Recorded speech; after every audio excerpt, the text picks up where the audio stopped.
I got a physical the other day. Perfect health, perfect blood pressure, everything. I'm 100% over here. Like just feeling good, feeling strong. I could gain 30, lose 30. I don't see how it's. How is that bad for me? I don't get it. I literally saw on the Wall Street Journal and New York Times in like their health section a couple days ago, there was a post where it was like, the tie between high blood sugar and salt isn't as clear as once thought. And I was like, Kyle was actually right. Really? So it's not like there's not a correlation or it's not causation? No, No, it's more of like apparently one of those old school things that never went out of vogue. Where like back in the day, they're like, "Oh, make this fat free." Sure, you're just replacing all the fat with sugar, same amount of calories roughly, but yeah, it's still fat, so you're not going to get fat. Now everybody knows that's like the worst possible option. Right. For sex is replacing fat with sugar. Yeah, so it's the other way around. You want the fat. In your column right there. Good for you. Totally. Yeah, salt's not bad for you at all. But Salt I'm not the sure fuck out of the everything. general That makes attitude me- that Kyle has of everyone says everything's bad for you is on target either. Like, there's idiots and there's cigarettes. There's stuff that's bad. There's stuff that's. I don't think cigarettes are as bad as everybody makes them out to be. Honestly, I mean, let me. That's a tough I sell really right don't. there. I really That's a don't. tough sell, partner. Everybody acts like cigarettes are literal. All right, so the word poison gets You were? thrown Oh, around. I thought you were gonna say Right. cancer. Everyone acts I like did cigarettes too. are cancer. I thought that's the word that Literally. you just Oh, no, called they himself. cause cancer. I'm not disputing that. This isn't like a global warming denier kind of speech I'm giving here, but I'm just saying. And we're on the same Everybody- page that cancer's bad for you. Yeah, Okay. totally. Most of the time, yeah. but I mean, what if you get cancer in like a thing you don't need? Then? Cancer and it's growing out of control. Taylor, your It's game is huge. too high. I wrote it too. Yeah. I didn't seem to notice. Yeah. Yeah, I just don't think they're that bad for you. I mean, we talked about real poisons a few weeks ago and how to make them for some reason. I didn't think that was a good idea. But things like ricin, where like some dose an infinitesimally small amount of ricin is just instant death. You're dead in a few hours. Meanwhile, there's a guy smoking 2 packs of cigarettes for 15 years, and he's got a cough. I get that some people get cancer and then it turns into lung cancer or emphysema, or they get their fucking throat box cut out and they die. But not everyone. What I'm saying is that real poison is when 100% of the people who try even a little of it fucking die. So if So I the understand FDA this right, what we're saying is that because ricin is worse than cigarettes aren't that bad. No, what I'm saying is that Where's the lie? That to call to treat cigarettes like they're this absolute poisonous thing, where like if you smoke one a week or one a day even, which I don't think is a thing that people can actually do anyway. I think No. A pack a day. I've known so many smokers that were like they quit and then they're like, you know what? I'll smoke one a day, and then one a day turns into 1 pack a day within 10 days. My great aunt or like great aunt or some shit. I'm right. You're right. I've never seen people do that. She literally for decades has smoked cigarettes. In her late 70s probably, early, I don't even know. And I've watched her smoke them. She smokes those long ass like misties. Yeah. And she literally doesn't inhale them. She smokes them like the way Bill Clinton did weed or whoever did. Like she'll literally just sucks it into her mouth and blows it out. And it's like, what are you doing? Inefficient. Yeah, is what at it least is. catch a buzz. Well, Like it. She's My absorbing the question nicotine just at a smaller rate. I like the way Obama smoked. Some, like, They asked yeah. Obama, like, did you smoke marijuana? And he said, yeah. And they're like, did you inhale? And he said, that was the point. Yeah. And then they asked him, did you do cocaine? And he's like, yes, I did. I Oh, snorted it okay, right shit. up. And everybody was okay with that. Yeah, I think hilarious. Did he admit? I was to like, dude, he's so cool. Does coke? Well, I want to win with the youth, and I know the cool drugs. Yeah, that was funny. Where like he got some guff for the menthol smoking thing, but I never saw him smoke a cigarette. I Was did. he of his cigarette smoking back like behind on a secret? No. No, I saw him smoking Marlboro Reds. I didn't see him smoke menthols. Oh, I always heard the rumor was menthols, but I never Well, actually. that's That's better. That's I'd rather just him not racism smoking in one of your menthols. alt-right chat rooms, Taylor. That's all that is. That's all that is. pick that up in one of my crazy chat rooms. Yeah, I could have sworn that I've seen him smoking. Yeah, I could have sworn I always saw him smoking Marlboro Reds. I could be wrong, but that'd be kind of embarrassing if he was smoking Newports, wouldn't it? Fall right into that stereotype. I guess so. Yeah. I don't really know my cigarette stereotypes. They're all just Yeah. I was Black unaware. people smoke menthols. poor people smoke cigarettes. Prove me wrong. A lot of poor people do smoke cigarettes, but It's a lot of rich. poor person I thing. don't- Like Well, Kyle yeah. thinks of people living in Very- vans. I think of people smoking cigarettes. Okay. I don't associate poor people with cigarettes because a lot of people smoke cigarettes in Los Angeles, and I have to say that I don't cigarettes are disgusting, but I think they look so cool, and that is so terrible. Yeah, they just do. They like absolutely if, look cool. I'm like, man, if you were not terrible and you were not like linked, it was just the whole slew of problems. Sure, but they're not Yeah. for me. I prefer. Don't let anybody ever tell you that smoking isn't cool. Smoking cool. is pretty cool. It's very bad cool. for you, but It's not very good. cool. Yeah, I prefer a woman who smokes. that's really. not cool. Absolutely. That's gross. Like, That's not- disgusting. I figure that she's going to be down to do some stuff, and she always has a lighter on her. Two things. Okay. One, if she smokes, she pokes is a thing that we worked with in high school. Two, when I did hook up with a smoker once, it was disgusting. I've kissed ashtrays. It's so nasty. It is. I've heard the expression like kissing an ashtray, and then I did it, and it became a showstopper for me. You kissed an ashtray? That's just secondhand cool, is all that is.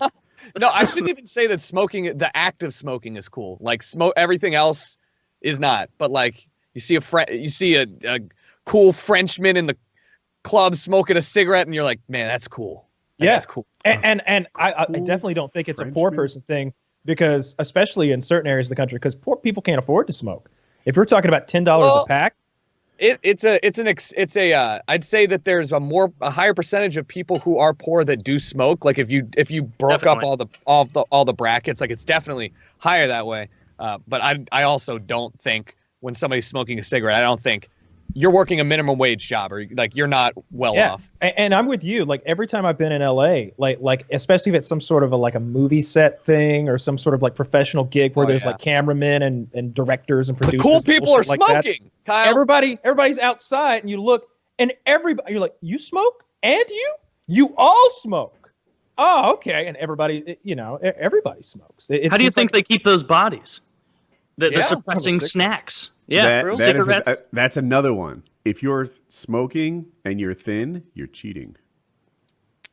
If you're Okay. smoking and you're fat, you've doubled down. Like That's risky the business. real winner. If you're fat and smoking. Now, It's like here's one that I won't tolerate: a girl who dips. Now, I'm sure I don't know if you guys have ever even seen this. Yes, But I in the have. South, you see this occasionally. It is a rare thing, okay? But there are definitely girls. I worked with a girl once. She dipped Copenhagen. She was cute. News. She was cute. She was good looking. She was kind of a tomboy, obviously, but she was fucking. She had a dip. She had a, Copenhagen. I'm Yeah, so gay That's why- because I'm that's why processing Finn is the hardcore one. I'm processing right? this in my head, and I'm like, all right, picture like some hot, like Daisy Duke with that characteristic worn out patch in her back pocket where the Copenhagen goes, and I can get on board with that. But the actual No. spitting and stuff, and that's Yeah. disgusting.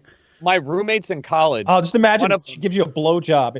She spits it on her hand first. She's using Stop that it, for the it's loop, black. and you're getting a buzz. You're getting a buzz because you're absorbing it through your mouth. My roommates in college used to dip too. Like 3 or 4 of the people in my hall would dip, whether it was snooze or just real dip, and they would leave their dip bottles full, like Mountain Dew bottles full of just spit everywhere, and it would smell disgusting, and it was just the worst. Like out of everything you could do with tobacco, that is the nastiest, and not cool. Not There's cool. a common characteristic of people that dip. They underestimate how gross that bottle of spit is. And it's not Yeah. just gross like, oh, he did it last night and it's still in our living room. That's disgusting.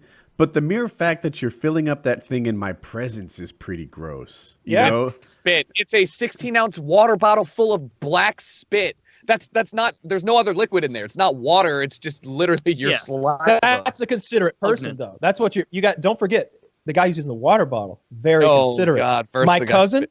my cousin would use a Dr. Pepper bottle, and so a hot summer's day, he and my dad are working, and they hop back in the truck. My dad's parched. He's thirsty. He's been working hard. He's been driving a tractor or something. He's been like moving a hay bale. He's thirsty, and he looks and look at that, a Dr. Pepper, almost full. I bet it's still fizzy. Oh, he doesn't even drink regular soda, but damn, I could use some sugar right about now, right?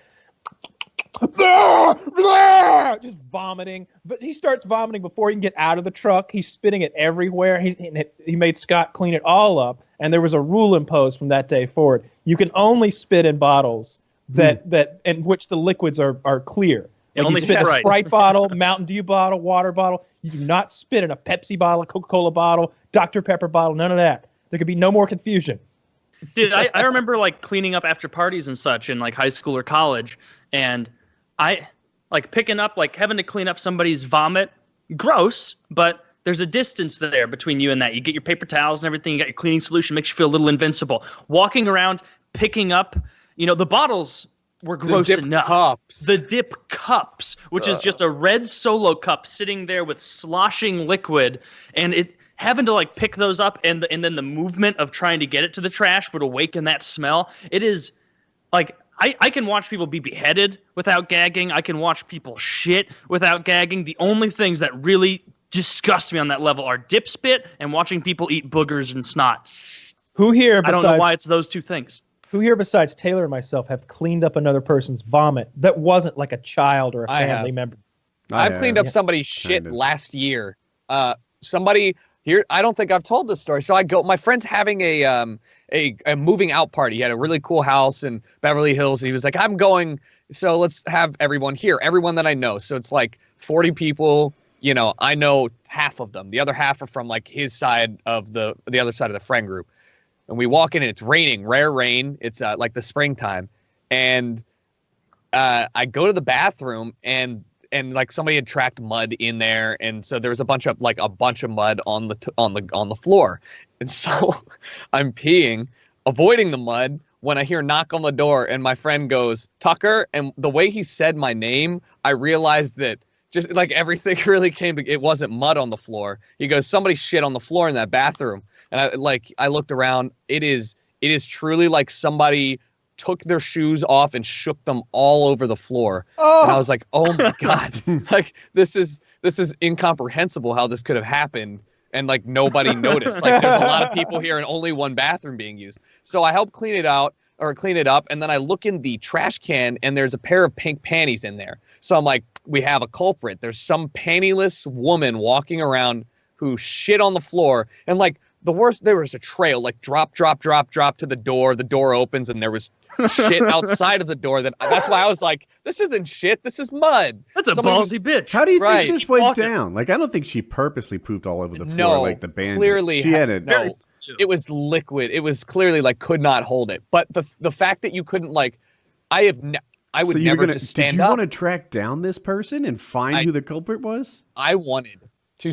They shit on the floor. What? I mean, that's just childish behavior. I just wanted to say. Actually, I would argue shitting on the floor is just an accident. Leaving the shit on the floor is where she went wrong. And not doing anything. Right. She could have cleaned it up with the toilet paper. There was a towel. Worst case scenario, use the towel and fucking hide it underneath the sink. And that way, like, it's okay, fine, you did something. Oh, but God, imagine what would grow on it under there. I can remember at like 7 years old. Corn sprouting. Breaking something and then putting it back really crappy, hoping that whoever did it next would think they broke it. Like, I pulled the towel holder off the wall. I'll just put it on there, barely, so that when Tucker takes a towel, he'll think he did it. That would be the... That doesn't really work, though, for pooping on the floor. No, I wanted to go up there. Another guy shit all over the bathroom. Maybe Taylor will be like, I guess it was me. We never found out. Sad. You never found out. The other thing about smokers I'll put out, I don't know what goes through their head exactly, but they don't seem to consider cigarette butts to be litter like everybody else does, right? They'll toss it here and there. And I don't think they're tossing their like, I don't know, Big Mac wrappers just out casually, but with a cigarette butt, they don't think twice. I never see biodegradable ones wrappers thrown around in like fairgrounds and things. Like just the other day, I went to some Anheuser-Busch here. The brewery has like a thing they do every winter where they like close off their giant area and they have like all the streets with lights and like they sell food and beer and shit. And I was there with some friends, and my girlfriend was like, "Man, it's really nice. There's no cigarettes around." Because someone we were with was a smoker, and he was like, "I got to go way over here to smoke." And like I looked around, and you do that first glance of an area, and you're like, "Man, I guess there really aren't any cigarettes." And then I spent, I don't know, an eighth of a second like zooming in, and I'm like, "Oh no, there's like 5 or 6. There's another 3. There's like 10 over there," and it's like, "Oh, okay." Like these people really do. Like you're right. A lot of smokers don't consider it at all litter, and if you're a smoker, it is litter. You're littering. Yeah, like you're totally littering. You're fucking it up, man. Those clips you see online of people who smoke a cigarette in the car, and there's like a cop they don't know about behind them, and they throw the butt out, and then the cop pulls them over. I like those videos. Littering and littering and the people would work on our house. Like when we first got it, we had a lot of renovations done before we moved in, and they weren't leaving their bottles of Gatorade out in the yard. They weren't leaving, the wrappers for their food, or they have little honey buns or whatever they ate before they started working in the morning. But cigarette butts, there were like 20, 30 of them in the grass, and it's not like those disappear. They're there. Yeah, it depends where you are. Like I was always like, sometimes I'd be somewhere where it's like, yeah, this is a flick it and forget it kind of an area we're in here. But I definitely have been at people's places smoking cigarettes and been like, probably shouldn't flick this. And it's take the cigarette out of your mouth, put it out on the bottom of your shoe, make sure it's good and out, and then put it in your fucking pocket. I just put them in my pocket, and then at the end of the day, I'd have a pocket full of cigarette butts to dispose of. But I felt like maybe they even saw me do that and was like, "Oh, look how considerate that guy is. That's a nice guy." That is a considerate thing. And he puts out. Everyone I know that's been in the military that smokes, every single one of them is super conscientious of like not throwing their cigarette butts on the ground. I guess it's, in their world, you just don't do that. They don't litter with cigarette butts. And those military guys are not conscientious about dip spit cups and bottles at all. I think that must be just a dip person thing, because my most courteous of courteous friends who would never do something as rude as to even point over a Chipotle or Qdoba glass counter at the ingredient they wanted. They would ask for it politely. They would never even do that. They'll leave open cups of spit around and not even realize how gross it is. Oh, it's awful. I wish there was something you dip do. Fuck you. Yeah, what could Honestly, I do? Fuck you. Fuck you and your addiction. Yeah. What could we do as non-dippers? Leave a cup of something nasty at their house. Would it be worse to just fill a cup of spit? No. Would it be worse to just fill a cup of non-dip spit and leave it there? Like that's like, you know what I mean? Like you don't even have a reason to leave spit there. It's just have cups of spit around. Like, why would you do this? Why? But why, Tucker? Well, I wanted to teach you a lesson. Did you learn anything? I think you leave cups of piss laying around. I think that's the payback, right? I had to go. Oh. Why didn't you go to the bathroom? Do you go to the bathroom every time you spit? Please. There's a streamer that pisses in bottles. And like what's her name? Him. Oh, but still he. I'm just saying I've never pissed in a bottle before or a cup. You've never pissed in a bottle, like when you're having to worst something. No, you've never had to try and pee in a bottle and get it all over yourself driving. No, I was gonna just say the worst is that I had to go to the bathroom really bad one time. I couldn't hold it in downtown Los Angeles, so I got out and I peed in a parking garage, and that was like, urinator. But yeah, that was garage is not exposed for that. to You weather. You can become a sex offender like that. You don't want to fuck around with peeing in public. I usually have a Gatorade, because of the way Atlanta traffic is. I usually have a Gatorade bottle in my vehicle, and I have gotten great at pissing in the car. I get my pants down, not to my knees. I'm not Butters, right? They're not down around my ankles or anything, but I pull them down. Okay, there's no need to just get pop under the cock butt out. cheek a little bit. I see. And I elevate myself a little bit, get a little bit high, and I with my thumb on the back of my cock, I get it, and like these two fingers cupping like the rim of the bottle, I make sure that my cock stays in the bottle. Do you have a visual aid you can show us this move with? You just mush it in there. there. You get a hot dog in a bottle. Can you catch a snake? You get the whole cock in there. The whole cock in there. Wait, what happens if you piss? Have you ever filled it? All right, I'll tell That's you what how I now. do it, but I have a can of soda. I have. Wait, what do you mean? Ow! I'm just teasing. No, so if it starts getting too full, I stop. I have to stop, and you have to be very careful with like pinching it off, because as soon as you let go, whatever's left is just gonna and like spray all over your pants there in the car. That's happened before. So what you want to do, but then you got to dump piss out the window in traffic, And I'm looking in the rearview mirror like, is this the kind of person who would judge an unknown yellow liquid being poured out of a Gatorade bottle here on Interstate I-85? Like, are they going to have an issue with this? And if I don't think they will, just right out the window. I don't care if it gets on the car door or whatever. Just get it out. Let me ask this. What is traffic doing while you're peeing and pouring? Are you stop and go? Are you at 30? Are you at 80? Certainly not at 80, because then you get like all that crazy wind. It blows everywhere and it can get back on you, and it definitely gets all over the side of the car. I want to be going slow, like 25 tops if I'm pouring. That's an attentive driving situation, though, right? Because at 80, what I'm saying. I could argue at 80, what the driver needs to do is less. No, at 80, you're throwing that out there, and you're effectively painting the car behind you with mist. For the pour, but not for the pee. For the pissing. See, this is why my technique is so important. Let me grab a Gatorade bottle. We're gonna We're gonna see. All right. Well, this Kyle's one's gonna get demonetized. I want to know what he comes back with. I hope he has a hot dog, and not just a he doesn't have a. He has a hot dog. I think he heard me. That would be hilarious. Yes. I can imagine what he's doing. He's saying you hook your fingers around the back of it, and then you just mush I your. get it. Yeah, I'm just trying to paint a very vivid picture for the listeners out there who won't have the benefit of seeing Kyle mash his cockhead into the opening. God, I'm excited for this one. I know he's good at it. I've watched him do it. It's got a talent, they say. Everybody gets something.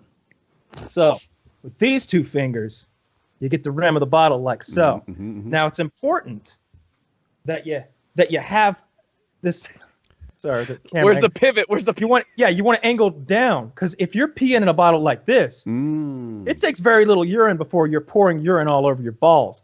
So that's why you have to elevate yourself up out of the seat a little bit, so that you can get that pivot on the bottle. Keep it low. Now, with your thumb.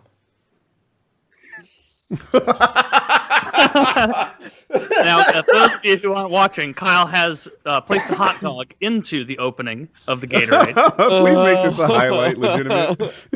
Wow, it's so vivid. And so you put your penis that far down into it, do you?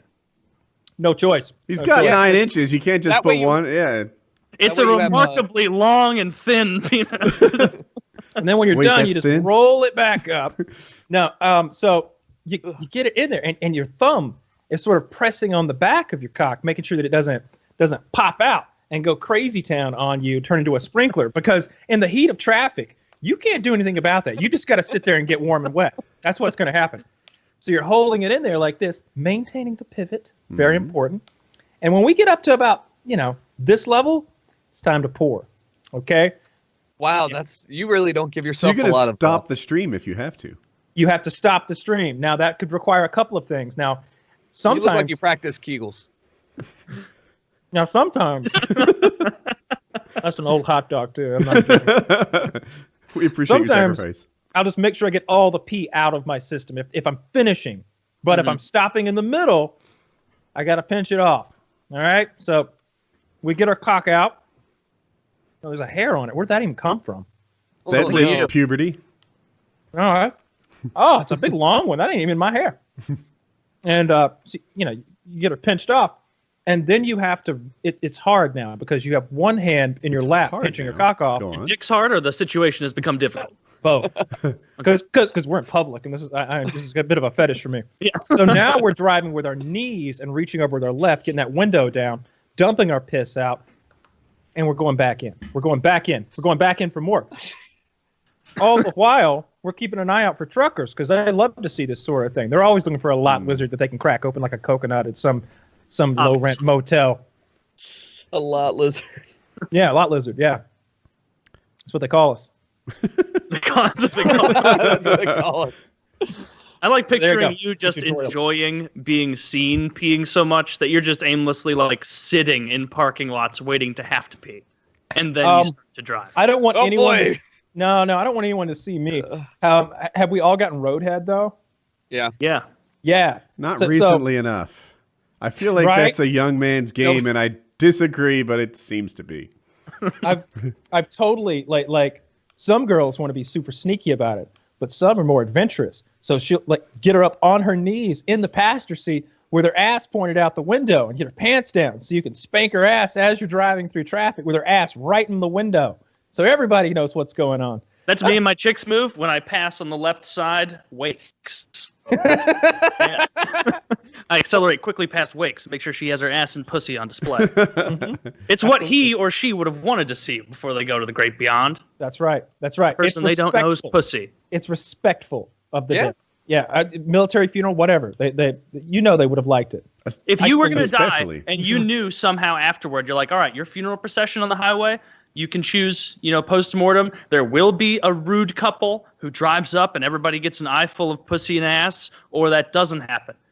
Now, funerals are a dime a dozen. Everybody dies. But people are always going to remember Taylor's funeral because they got to see some chick flicking the bean and sucking dick passing, as the old people in my family are mourning the loss. Like that, they would always remember my funeral. With a ruby encrusted butt plug in. Well, it just has glittering. To be ruby. That was his No, favorite. it just says R.I.P.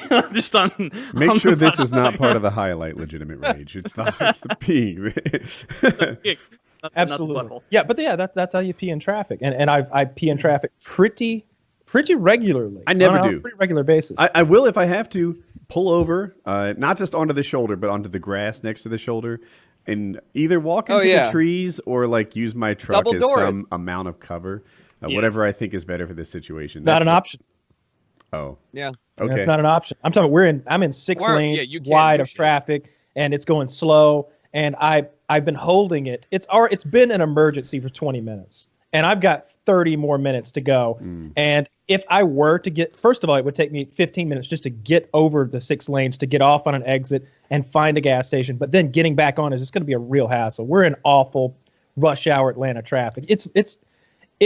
Everybody talks about LA traffic. I've been in both. Atlanta is as bad as it gets. Atlanta is terrible. Like I don't know why New York traffic doesn't get more credit. LA people just fuss more. California people think that their traffic is unique. No, man. Go to New York. It's an aggressive, dense traffic that is just what driving is like. Whereas in LA, it's almost like, man, a couple times a day, it's really terrible. No, but here's I agree. I think the DC traffic is the worst of all because that city is specifically designed to be difficult to get out of in case there's a terrorist attack. It's hard to escape.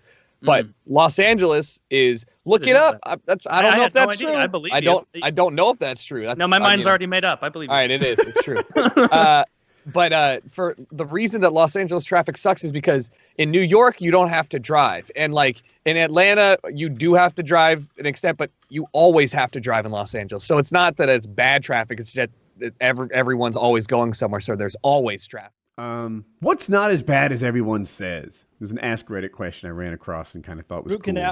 Root canals. No big deal at all. Really? Nothing to a root canal. Just I don't know, man.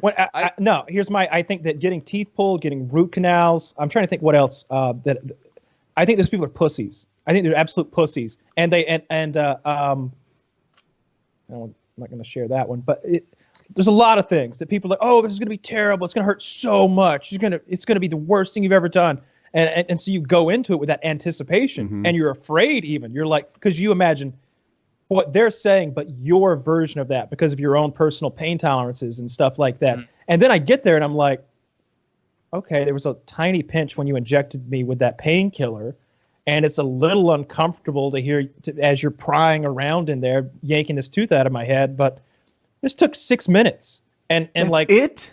To get the tooth out? Wow. Like the tooth pulling. Out. I was talking about root canal. I thought you were talking about root canal was just over an hour. Root canal is just over an hour because there's a lot of an hour and 15 minutes of something I like is a lot. There's a TV up in the corner. I'm watching like garbage TV. There's a window right in front of me too with like the outdoors. I'm just laying there, and they've got this like crazy thing like on that Alien movie where they're torturing the guy that's like does your mouth like this so that only that tooth is exposed. Like they numb you up. They grind down the top of the tooth. They drill out the entire root. Then they fill it up with some sort of silicone shit, and then they cap that bitch off, and you're done. And like it honestly didn't hurt at all. There were some sensations that I knew that without the painkiller this would hurt. Basically, like I had that knowledge, but there was painkiller, A thought and a question. So one, I wonder if your tooth or your doctor, that combo, led to a better experience than average. Two, how much did it hurt on the recovery, like on the tail end?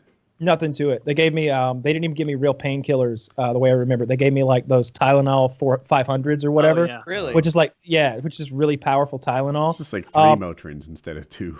Yeah, they didn't give me codeine or anything fucking cool like that. Oh, one time they did. When they pulled the tooth, they gave me Tylenol with codeine, and woohoo, that's some good shit. You go back the next week like this one's not looking good either. Frank. For real, dude. I got 32 of these bad boys. Yeah. Go for half a year. I have one more wisdom tooth, and every time I brush my teeth, I'm like, not you though.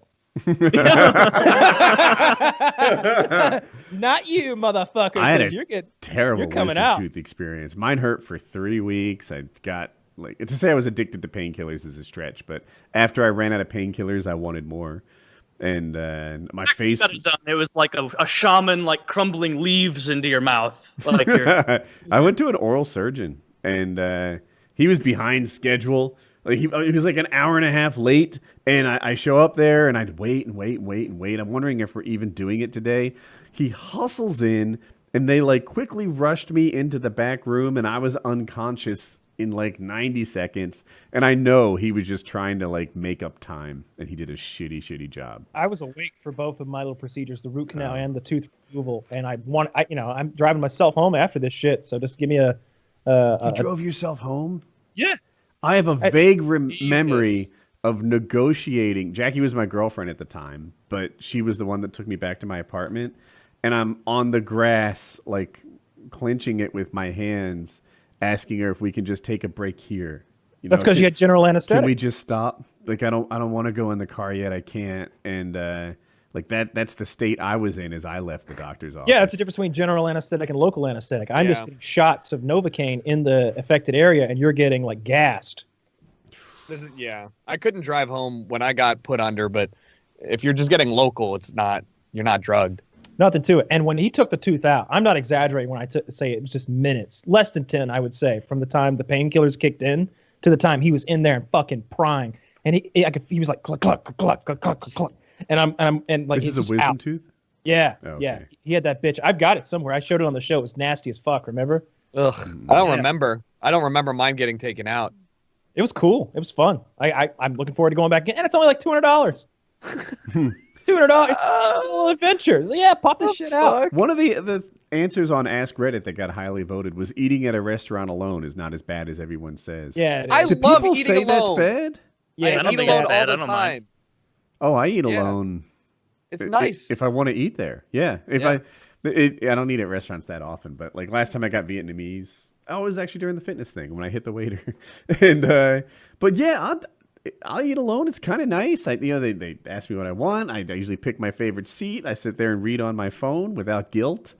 It's a good. I can only think of one time in my life I've done it. I was in LA about to go hook up with Harley and do an epic meal time at some studio, and I had like an hour to kill, and I was there was this Mexican restaurant there, and I went in and had delicious Mexican food by myself, and that was fine because I had a few drinks because I knew I was about to go do an epic meal, and but yeah, that's the only time I've ever eaten alone. I don't do that. I like eating to be a social experience, Really? social thing. Yeah, do you worry that people judge you for having no one to eat with, and do you judge people for eating alone? No and no. Okay. I just don't want to do it. Eating is sort of a social sort of thing for me. So if I'm going to eat alone, I'd rather just come home and it's like watching a sporting event. Like, might be worth going if I'm with some friends and we're like enjoying the thing together. But if I'm just watching a UFC fight, I want to be at my own house with my own snacks, with my own liquor, with my own TV and my couch or my bed or whatever I'm doing, with my laptop open next to me with 30 friends who are also watching it or whatever, and linking memes back and forth. I don't want to deal with traffic and all that other shit. It's a social thing. Okay. It's no fun to eat alone. Fair enough. I really don't mind it at all. Yeah, I enjoy my eating alone time. Yeah, it is.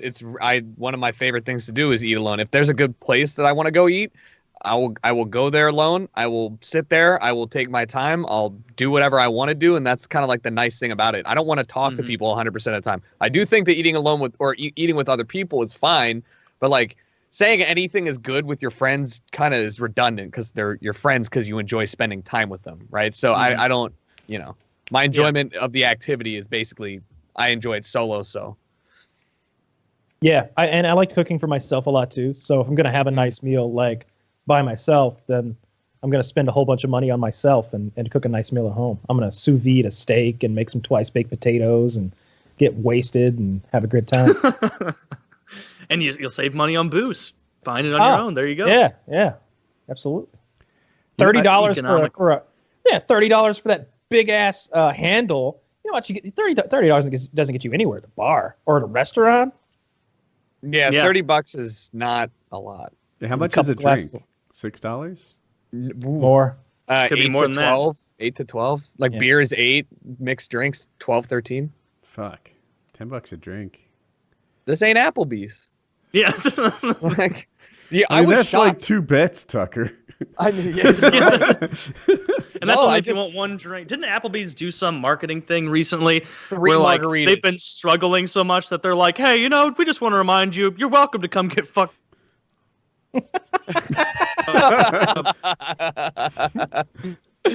Just completely frozen. You see, are you frozen now? Or standing still. I think he's frozen now. I see. 'Cause It just comes back for the fuck. that Oh, was God probably damn it. as funny You're as back. whatever he was saying. It turned out okay, Taylor. Oh, okay, good. What's annoying is I can still hear you guys. The whole time? Yeah, and so I don't. So it's a different All kind of the glitch I'm mockery. seeing here. Yeah, I get all the mockery, none of the chance to clap back. Oh. I'm okay with this.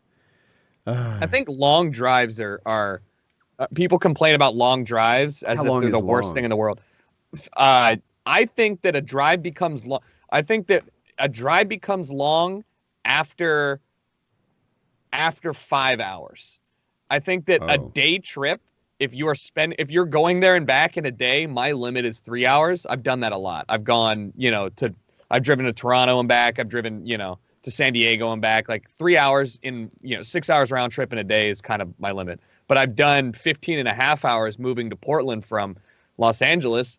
That's a long drive. And it really isn't bad. Like you have all that time to hang out and listen to music, catch up on podcasts, sit in silence, think. It's a pain in the ass after like hour 10, but it's not like I hear people like, oh, I got to drive an hour and a half. It's like, okay. I had a Like different one thing. album. I went on a similar length drive. Mine was 18 and a half hours with another dude. This dude and I That's were long. friends, but we were like paramotor friends. So like by the end of that 18-hour drive, like I don't know. Well rested. What's that? You were well rested. Kyle's pointing out that I slept while he drove one time. Only for 20 I love- hours each way. 20 I hours love how now. you will never let him live that down. That's- I am 100% guilty and a bad person. But on his drive, there were some naps involved on each side. But anyway, I knew the guy better afterwards. We were much closer, and it was a good experience. I knew Oh. Woody's snoring patterns much better after our drive together. A I long have drive no to D- clapback. I am 100% guilty of everything he said. when we were going to DC, I'd hit every pothole I saw to try to stir him awake. Good luck with that. Yeah, I've explained my side before. I at the time I uploaded every day and never missed a day. So if I were to like go somewhere for 5 days, the 2 days before that I'd do like 7 days worth of work, and Yep. I was just awake, working and making videos. and stuff. Terrible. I was watching him the other day, and I had already watched like dozens of hours of this shit.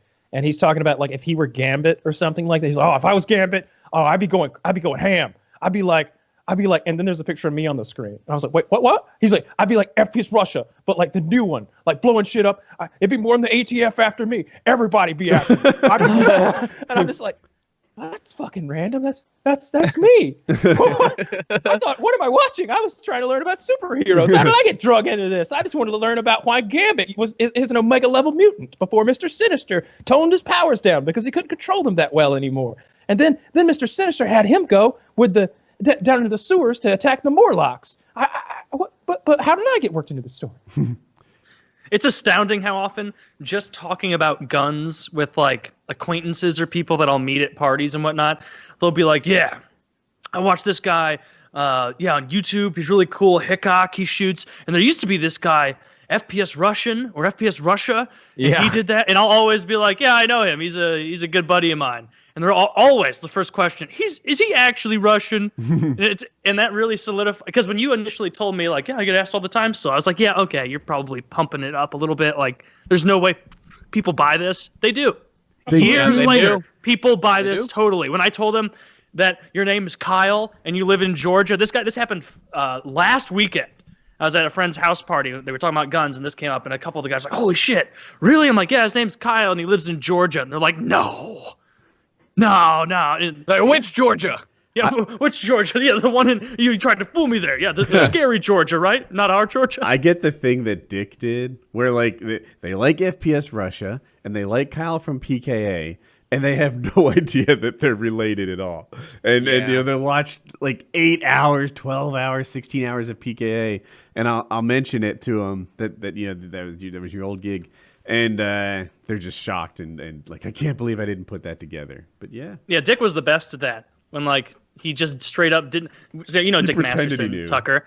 He pretended it was Kyle. Can you say what happened? Because I don't remember exactly the verbiage of what he said. I don't remember exactly, but it was like, we were having a conversation on the show, and like I mentioned like being FPS Russia or doing an FPS Russia thing, and or maybe Dick was just talking about FPS Russia independently.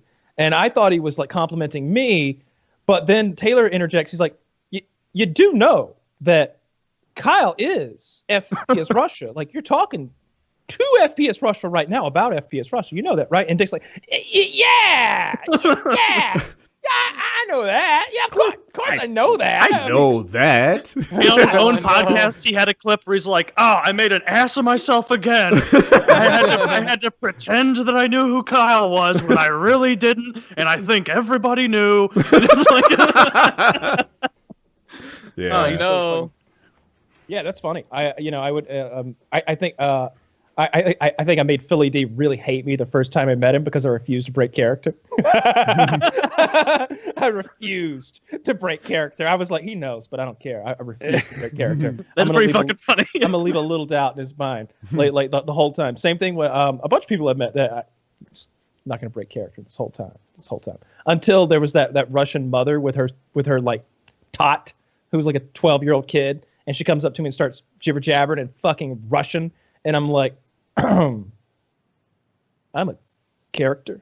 My name is Kyle, and I portray this Russian fellow on the internet because it's funny, and it's entertaining to the people who watch. And she's like, "Whoa!" And she was pissed. It was at E3, like 2013, 2012, something like that. I don't know.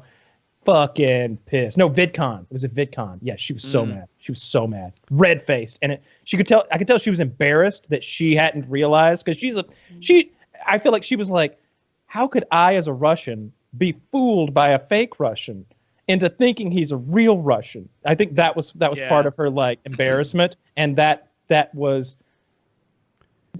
expressed through rage. But I had that happen to me all the time, though. Like Dr. House, his American accent is so good that I thought he was American. I didn't know. Sure, me too. Is Chris Hemsworth? He's British. Did we say that? Yeah, Hemsworth. Yeah, I think I want to say he's British. Yeah, I'm almost positive that he is. Let me just double check this. Chris Hemsworth. But I don't know. There's a couple of guys who do American accents so well that I didn't know. Yeah, Daniel Day-Lewis. I think he's Australian. Yeah, Daniel Day-Lewis is crazy. Yeah. It must be something to do with like the traditional acting they do in the UK, like, well, where most of their guys, maybe I'm just making this up. It sounds right though. I think most of their big guys start out like stage actors, right? Like that's why Ian McKellen, who played Gandalf, was so good and such a huge presence. It's because he was used to being like projecting on a stage. Like it's a different kind of acting, and I feel like that's why British people are just better at it. Chris Hemsworth is Australian, but did you see where Ricky Gervais is interviewing Ian McKellen and asking him how he's such a good actor? No, I haven't. He's like, oh, well, what I do is I pretend that I'm the person that I'm portraying. and I do the things that I think that they would do. So Peter Jackson comes to me and he says, you're a wizard named Gandalf. So I think to myself, what would a wizard do? And I do whatever I think a wizard would do. So there's a little bar graph. It's like this. It's like Ian McKellen, Ian McKellen, Ian McKellen. You shall not pass. And then they say cut, and then Ian McKellen, Ian McKellen, Ian McKellen. That's great. And Ricky Gervais is just like, no, I don't think it works that way. I enjoy Hell's Kitchen. We should have him on the show. Yeah, you should. Just saying. I would love that. You could show him cookie butter and your fry recipes and some of the he would things love you my do. fry recipe. Tell him I about how guarantee- you get anything you want at Taco Bell. Gordon Ramsay would be very impressed with my French fry recipe. He absolutely would. He would be blown away. Yes, that's how I do it. Oh yeah. Oh, you can cut up the potatoes, put them in oil, fry them a bit. Are you looking for a job? Please. Well, You three think different that's how I recipes. make French fries? Yeah. Do you air fry 'em? Fake Gordon doesn't know how you make French fries. I slice Assuming it. like an American idiot. All right. And not so like far, the charming yeah, Green Day album from the early 2000s. you said man. cut them up, and Kyle slices them. So shame on you, Taylor, for not I- knowing. You're right. That is true. I slice them, then I soak them in ice water with a tablespoon of vinegar for about 20 minutes. Get the That's starch good. out. Then I simmer them for 10 to 15 minutes till they're almost cooked, and then I cook them at a very low temperature, like 250 degrees, in duck fat for about 5 to 7 minutes. Then I put them back in the refrigerator to drain and cool back down before finally frying them in vegetable oil at a high temperature for 2 to 3 minutes to make them crispy. Then I salt them, and they are fucking perfect. That's And the how do you right way to explain make the fries. 4 liters of vodka you consume in the middle of this? If it takes a lot longer to eat than it does to make, then something's gone horribly wrong. You mean the other way around? If it takes longer to make than it takes to eat, you mean? Like that's a bad trade-off? Yeah. No, it should Did I definitely say that's it what I said. backwards? Yeah, you said it backwards. I don't think there's like any foods that I can make faster than I can eat. Yeah. No, Like, even people things PB and By the J. time like George Foreman chicken while simultaneously about it. nuking some vegetables. About 7 minutes in, 7 minutes out. Yeah, that's true. Mouth watering. Steamed vegetables and unseasoned chicken in a George Foreman grill. The Midwest special. Oh, you can season it. Come on now. We put a little, I think it's called chicken salt. I bought it on Amazon. It's yellow. So white. If I'm gonna cook, I'm gonna do. chicken salt. I don't know about all those different, wacky. Not for me. No, too foreign. If I'm gonna cook, No. I'm gonna cook a gourmet meal. I'm gonna make it absolutely perfect and fabulous. There's gonna be no shortcuts or anything like that. It might take a couple hours to make dinner, but it's gonna be a fabulous meal that you would pay hundreds of dollars for if you went somewhere. Yeah. I'm gonna sous vide some Kobe beef and double baked potatoes, and it's gonna be Isn't delicious. sous vide where you like put it in a vacuum bag and you put it in hot water, like you boil it? Yeah, How does that turn out with steak? I don't have one of those. I don't think I've ever even tried. it cooks it sous- perfectly. It cooks it perfectly on the inside, and then you sear it with either a torch or a hot cast iron pan for a minute per side to render the fat and put a nice char on the outside. And then when you cut it, it's perfectly even all the way through, medium rare or whatever temperature you'd like It's your so meat. good. Is it It's a the way to go. fillet you're doing, or like any cut of meat? Any cut of meat, but fillet works well because it's so thick. It's hard to get a fillet cooked right unless you do reverse sear it, which is where you use the oven to like get the internal temperature correct, because you can't cook a fillet in a pan and have it be anything but like burnt on the outside and raw on the inside. But it's not going to be. That's not how they make it. Yeah, you have to cook it low and slow, and that's not good. Yeah, Yeah, that's it'll not be how a you waste cook of it. a fillet. Yeah, it's a $30 steak that's like 6 or 8 ounces or something like that. You want to sous vide it, or you want to you put it in the oven. That works pretty well too. I want to Or, get better at cooking now that I'm, buying a house and everything, have a bigger kitchen and all that. Like, I think that's something I really want to invest some time in. What I kind of watch stove Gordon do you have? Ramsay's tutorials. Like a 4-burner Electric, stove. gas? That's enough. It is electric. No. Yeah, Not a that's big- not the good kind, but That's I'll have not to great, replace it. but I'll whatever. have to replace it eventually. Do you have Yeah, gas I at like the house job of some done. sort? Is it what? Do you have gas at the house of some kind? Yeah. Oh, my Apex house was like that. We had an electric oven, but it could have been gas. I don't know why. Yeah, I don't know why whoever chose to do it set it up that way. Yeah. But I don't know. I'm not a good enough chef that it's going to be like, well, this heat source will not do. Like, no, I'll need to learn. Like, I don't even have a sous vide bag or machine or What does it look like? Very Is it cheap. just like a big tube? No, it looks like a thermometer almost. Like yeah, a big it one. looks like almost like the handle to a mixer or something. It buckles onto the side of a pot of water, and you can control it with an app on your phone, or you can just turn the dial on it, and you set the temperature that you want the water to be, and it keeps that water that exact temperature. And there's guides to tell you what temperature you want the water, and then you just put your meat in the bag and submerge it in the water. And it will look disgusting when you take it out, though. It will. It'll be gray and like lifeless, and you'll Yeah, just be like, "Why did I do this?" Yeah, you have to sear it in a pan or use a torch, one of those. But it's definitely the way to cook a big thick steak. Yeah. And get it perfect. If you don't, And you can do other things that aren't steak too. You can sous vide fucking anything you want. Pork Sous chops or vide whatever, some, yeah. Did you make these, Tucker? Yeah, These that was for delicious cuts. Thanksgiving. 48-ounce tomahawks that we reverse seared. Ugh. Just like it's one of those things that you take a bite and the fat's just rendered perfectly. It was so good. Yeah, it it looks was so a good. feast. Yeah. yeah, I like cooking chicken parmesan. That's a really easy one to cook that I'm very good at. I like doing that a lot. It's pretty simple, but you get it looks good. It looks like some effort was put in when you're finally done with the meal. But I like cooking steak a lot, and I do fish occasionally. But I find that like when I'm Love salmon. yeah, I like it a lot. I like tuna, but in the end, I'm like I kind of wish I'd just done a steak or a pork chop or even chicken. I'm just not a huge fish fan. Do you eat a lot of turkey? Me, Oh, fuck that Yeah, bird. either of you. You guys don't like turkey? the only Turkey's the time worst bird. I like turkey cold cuts. Yeah. Those are fine. But if I'm going, the only other way I eat turkey is if it's deep fried. If I deep fry a whole turkey, and that is just very, very delicious. I like turkey. I think I usually have turkey prepared better than chicken. Like a lot of the chicken I eat is quick and dirty, whereas turkey is done for an event, and Right. it's done perfectly. Thanksgiving. Christmas But- too. Here's the thing. Turkey to me is just is the worst bird. Like chicken is more universal. It is I think equally as flavorful, different flavor, but still good. I think you can do more with it. Turkey is a little bit more confined. I would rather have quail, pheasant, any other bird than turkey. I don't think the turkey's bad, and I like turkey cold cuts, and I'm fine with it on Thanksgiving. But I've convinced my family to move away from turkey on Thanksgiving now. It's just like I'd rather have steak, carne asada. Like I'd rather have any other meat. Have you tried it? Have you deep fried a turkey before? I have, and that is So the only. good. It's really great. It's so amazing. That is It's the also way just to do death. it. It's so amazingly good. It's so crispy on the outside and juicy on the inside, and it has a wonderful flavor. Just the meat does. We do it in peanut oil.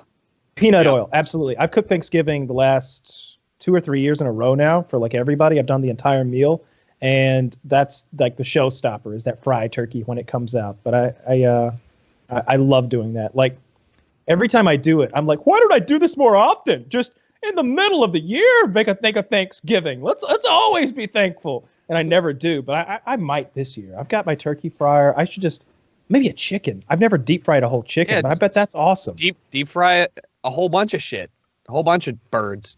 See which one's better. I bet you a deep fried chicken tastes better than a deep fried turkey. It might. Part of the reason I, it think is. I That's like just a whole turkey fried so chicken much is what that is. oftentimes it's part of a meal that is calorie ignored, right? Like, oh, turkey's better clearly because I'm drowning it in gravy. Turkey's better because next to it I have this like sweet potato marshmallow cranberry casserole thing that I only get once a year. So I think that's why I think so highly of turkey because Sure. it comes not from a George Foreman grill. Just really saying good you on can- Sandwich later on. I make cornbread dressing, which is different than stuffing. It's like in a pan. It's it's thick. You cut it into squares, cover it in gravy. I make the gravy, make mashed potatoes.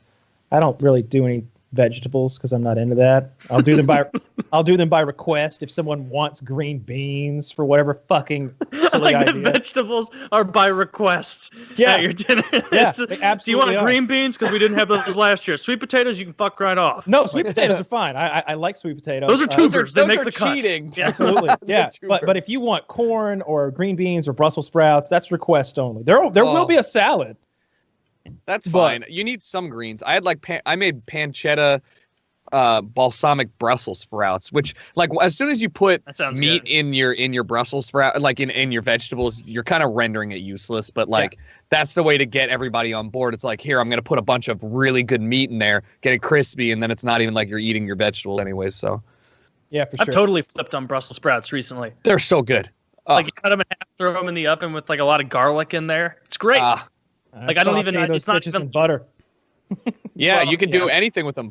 Salt and oil. It's pan serum. They're versatile. I love Butter. the sprouts. I don't remember what cooking show I was watching, but some chef was like, might have been Gordon Ramsay, but he was like, people always wonder why food tastes so much better when they go to the restaurant than when they cook it at home. The answer is butter. We use enormous amounts of butter. We use amounts of butter that you wouldn't believe. Let me show you how to make mashed potatoes. And the mashed potatoes were literally like 30% butter. It's like 70% potato, 30% butter. Watch this. And by the time he's done, it's like, yeah, oh my God, that does look good. Look how creamy they are. It's because they're butter. They're butter. it's just butter. Well, when he's making the steak, he's like, all right, we're going to put half a stick of butter in there. You're just like, fuck. And he goes, if you have this much butter, it can't burn all at once. So like you're just soaking it in butter and cooking it in butter. And it's a lot. Yeah, when I cook it in a pan, I put a little bit of olive oil in the base of the pan so the butter won't burn. Throw the steak in there with crushed garlic cloves, rosemary, and a ton of butter. And I baste it continuously. I'm continuously like basting the juices back on top of it with the rosemary or whatever on top of the steak. So the butter's like sizzling through the rosemary and the garlic cloves that are crushed and like infusing all that flavor. It's I really like. I'm getting so I need a hungry steak right now. I know. I was like, we got to get. Let me off of tell this you one. about my twice baked potatoes. Okay, you bake the potato, you slice the top off, and you scoop all the potato out and put it in a bowl. Then you add bacon, green onion, cream, heavy whipping cream, cheese, a shitload of butter, sour cream, salt and pepper, and then you mash the fuck out of it all, stuff it back into that potato, smother that in cheese, and then bake it for 15 more minutes. They're so fucking good. They're so fucking good. They're amazing. It's the only way I'll ever eat a whole potato in one sitting, just like a fucking, it's so heavy though. Yeah, for sure. If I cook a steak, that's what's coming with them. Ugh, that's a meal. That's a go to bed meal. I like mushrooms on my steak. Sometimes. No. Not a huge fan of that. It's not. Neither am I. Not a big fan of that. I like seafood, but I don't like preparing seafood. Like if I go to Morton's, I'll always get their chilled seafood platter, which is like this ridiculous like 5-tier silver platter. Morton's the steakhouse? Yeah. Their seafood platters, and I get it as the appetizer, and it's like crab meat and lobster meat and oysters, and maybe like claws and stuff, and it's really fucking delicious. I love that shit. I love they have good oysters there. I like those a lot. Why is it always the seafood that is presented that way? Like every time you order a platter of seafood, it's like this gargantuan Stanley cup stacked full of like ice and shrimp and shit. Mm-hmm. Like when I get a meat platter, it's on a board. I like my meat platters, but like why don't they do? I want something like that to be presented at my table. One of the coolest presentations I've ever gotten was I got jumbo shrimp cocktail at this place one time, and it basically came in this bowl of ice. And in the bottom of the bowl, there were blue LEDs and not liquid nitrogen, but dry ice and water. Yeah. So there was what do you? It's like fog. It's fog, the ice. Yeah. There's like fog coming up and through the blue LEDs and the actual ice cubes, and then the shrimp are like enormous, like these huge cock-sized shrimp, and I love shrimp cocktail. That's another one of my favorite like appetizers or whatever, especially when it'll be like 5 shrimp, it'll be $30 or something like that. You're like, all right, let's go, buddy. I don't know. I think these things. I think shrimp are just fleshy grapes. When I have a problem when you just think about what a shrimp, like think about biting into a grape and biting into a shrimp. I don't dip the shrimp, the grapes in cocktail sauce. So that's no. I'm grapes just talking about it's like a texture in this thing. Like I'm with you on the texture thing, but grapes in this case are pretty much sugar shrimp. No way, man! I love shrimp. Love shrimp cocktails. Jumbo shrimp, not those little bitch shrimps. No, you need the shrimp. Yeah. What about crab meat? Big fan of the crab meat. Love crab meat. Hell yeah! Ugh. I know Taylor would come from Maryland, so you know what I mean. Like, crab. Oh yeah, I'll have a crab eat off with you any day. Oh, you won't let's- believe my gluttony until you see it firsthand. Like I took my girlfriend to Florida like a couple months ago, or like half a year now, I guess. And like we went to the seafood place because I wanted to get one night there crab because I'm autistic for crab. I need it, and they don't have very good crab here in Missouri. And so like I got there and they're like, all right, you can buy a 2-pound snow crab cluster, like bundle. And brought it all out. My girl got her one meal like an adult and ate it. I wolf it down. By the time I'm done, she's like finishing up, and the lady comes back. She's like, "How was everything?" I'm like, "Good. I'm gonna do another." Yeah. And she's like, "All right, another 2 pounds." She's like, and I'm like, "Yeah." So she brought it out. She brought more sides. I don't know why. Because I hadn't touched the corn, hadn't touched any of the sides, any of the coleslaw. Finished that 2 pounds. At the end of that, my girlfriend, we've been there for an hour at this point. And she's like, and I'm like, do you mind if I get another? She was like, Taylor, it's fine. Yeah, I kind of knew you were going to go ballistic with this. So, yeah, you can get another one. So we sat there for like 2 straight hours. The lady came out and she's like, one more? And I was like, yeah, but like not in a jokey way, for real. And she's like, do you want sides this time? And I said no. And so she brought it out. And so it was like a $280 meal. I was going to ask. For 6 pounds of crab. And it was beyond worth it. So it was great. Oh, I love crab, but I have to be able to crack to get to it. If you just bring me a pile of crab meat, I don't. It's no. I think that crab legs, when you go to get crab legs, I think that's a cop out. You get so much meat, and you can get a meal. Blue crab are like this fucking big, and you have to rip out their guts and like get in there, and it's a work in progress. But like you can sit there for like 6 hours and do that all. That's an all day activity, and it's a social thing, and that's what I used to do. Crab, the blue crab that they have there. Yeah. Those are the ones they like fry whole, right? You can just eat. Yeah, the whole you thing. can get soft shell crab, which is like fried soft-shell whole, crab. Yeah. or crab cakes. God damn. I was about to say crab cakes. Like sometimes if I feel like a real fatty, my steak dinner has a side of crab Yes, you cakes. always the surf and turf combo. Yeah, I'll make a big ass thick fillet, like a 9 maybe 12 ounce fillet, thick as fuck, 2 crab cakes, a salad, and the twice baked potato. That's disgusting, honestly. Oh. That's too much food. Oh, I've got pictures in my phone somewhere of that shit. Oh, it's so goddamn good. Oh, You're it's so eating till fucking you're good. hurting. Yeah, it's a problem. You got to get drunk to eat that meal. I'm a crab purist. Like I'll eat crab cakes, but I like cracking it open. That's part of like really satisfying bit. It's shattering it with your hand. carnal. If I eat at a high enough class restaurant, and then the waiter does the lobster for you, I like that. I know it's not Taylor's cup of tea, but they are genius at getting like all the lobster out. I guess they would never want someone to complain, and it makes me feel special. Like you have to have a waiter open my lobster. Have you seen that Gordon Ramsay flaying a lobster and getting Incredible. every bit of meat out of there, and it's just like Christ. He goes, but we're not done yet. Yeah. There's a little bit of meat here in the eyeball. like he just keeps breaking. Does he really knuckles. say that? Not the eyeball, but Okay. like everywhere else, like all the little knuckles and the tiny little like. And he lays it out so it looks like the Yeah. lobster without a shell. He lays Is that the when meat all out. like the chefs are there watching? They're watching it the like a wrestling fan would watch WWE, where like Stone Cold Steve Austin or whoever's like, "But we're not finished yet," or I don't know anything about wrestling. Like as he's like, "You're right here, biggest piece of meat. You may think you're done. Scratch that, bit more." And like the people there watching are like, "Oh." Like I didn't even know there was there's meat more in there. There's like, and it's funny He's seeing like- people who are he's so like- into something be baffled by something that as a layman I don't even get. It's He takes like the tiniest little like claw things, or I don't even know what you call them on a lobster, and he starts like rolling the meat out with like a little rolling pin or something, and Yeah. it's like squeezing the last bit of toothpaste out of a tube.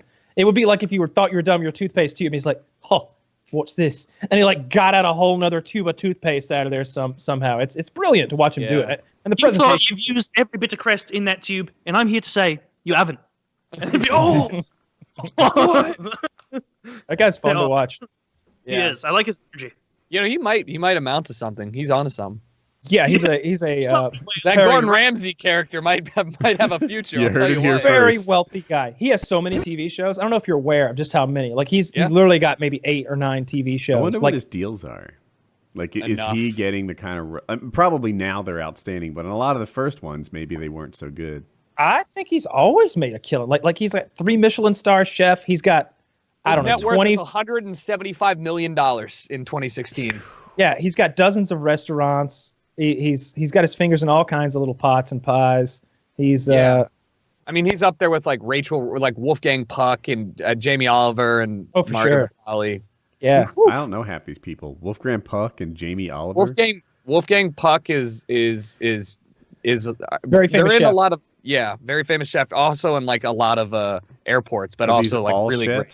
Yes. chefs? Yeah, like Wolfgang Yeah. Puck runs the Cut in Vegas, which is stupid good steakhouse. You ever been to his place in New York? No, I haven't. Oh, it's so good. You can order like this porterhouse for, and then insert how many people. Yes. And they will bring you a slab of beef.